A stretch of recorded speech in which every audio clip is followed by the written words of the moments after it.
India versus England మరో high voltage match. అందర్లోనూ tension మొదలైపోయింది కదా.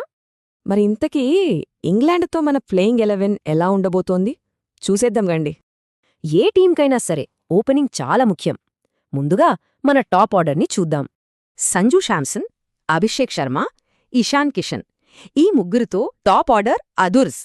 సరే, ఇప్పుడు మన టీం ఇంజిన్ అదేనండి మిడిల్ ఆర్డర్ సంగతి ఏంటో చూద్దాం. సూర్య, హార్దిక్, తిలక్ వర్మ ఇంకా శివం దూబే. మిడిల్ ఆర్డర్ భలే పవర్ఫుల్గా ఉంది. ఇక మ్యాచ్ని ఫినిష్ చేసేవాళ్లు మన బౌలర్ల వంతు. లోయర్ ఆర్డర్ చూద్దాం. అక్షర్ పటేల్ ఇంకా బుమ్రా, వరుణ్, అర్ష్దీప్తో మన బౌలింగ్ అటాక్ బలంగా ఉంది. అయితే ఇంగ్లాండ్తో తలపడబోయే ఆ 11 మంది ఎవరో ఫైనల్గా చూసేద్దాం. ఇదిగోండి, ఇదే మన అంచనా జట్టు. బ్యాటింగు, బౌలింగు రెండూ భలే బ్యాలెన్స్డ్గా ఉన్నాయి. మరి ఈ టీంతో ఇంగ్లాండ్ను ఓడించటం సాధ్యమేనా? ఏమంటారు? మరిన్ని క్రికెట్ అప్డేట్ల కోసం లైక్, షేర్ మరియు సబ్స్క్రైబ్ చేయండి.